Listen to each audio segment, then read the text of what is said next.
আপনারা জানেন যে খুব সাম্প্রতিক সময়ে বিশেষত 5ই আগস্ট দুঃখজনকভাবে আমরা দেখলাম যে দিল্লিতে বসে প্রেস কনফারেন্স করার সুযোগ পাচ্ছে পতিত স্বৈরাচার শক্তি। এবং এটা তো হবার ছিল, এটা যে হঠাৎ করে হয়ে গেছে এরকম কিন্তু না।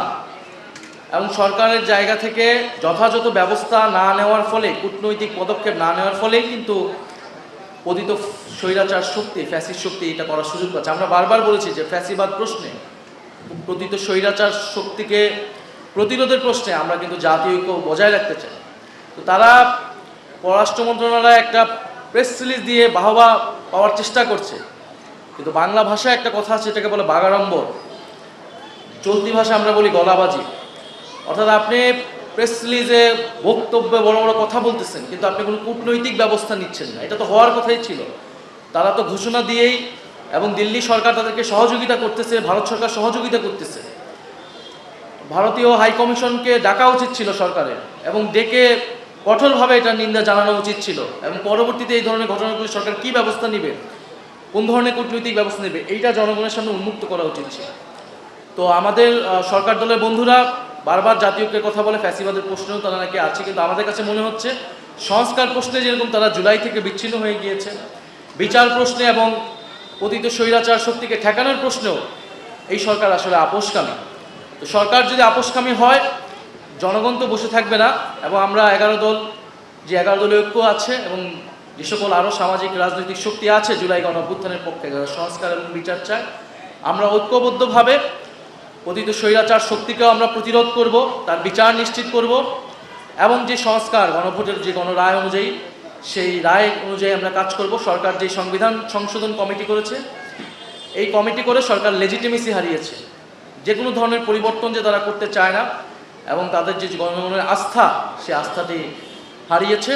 ফলে সাংবিধানিক একটি সংকট তৈরি হয়েছে, এবং সংকট তৈরি হয়েছে, জনগণের আস্থা তারা হারিয়েছে। এবং জনগণের আস্থা যখন একটা সরকার হারায়, তখন তাদের টিকে থাকতে হয় ক্ষমতার দাপট এবং সন্ত্রাসের উপর ভিত্তি করে। এবং সেটা কিন্তু সেই চিত্র বিগত 16 বছরে যেরকম আমরা দেখেছি, এখন কিন্তু আমরা দেখছি এই সরকার সেটা শুরু করেছে, এবং শুরু করেছে ক্যাম্পাসগুলোর মাধ্যমে। কারণ যেহেতু জুলাই গণঅভ্যুত্থানের সবচেয়ে বড় ভূমিকা, ক্যান্টনমেন্ট ছিল আন্দোলনের, দুর্গ ছিল হচ্ছে এই বিশ্ববিদ্যালয় ক্যাম্পাসগুলো। ফলে ছাত্র নেতাদের উপরে নির্বাচিত ছাত্র সংসদ এবং 11 দলের পক্ষে যে সকল ছাত্র নেতারা রয়েছেন, ছাত্র শিবির, ছাত্র শক্তি থেকে শুরু করে জুলাই অভ্যুত্থানের পক্ষের বিভিন্ন শক্তিকে তারা ক্যাম্পাসে ঢুকতে দিচ্ছে না, তারা আক্রমণ করছে নির্বিচারে।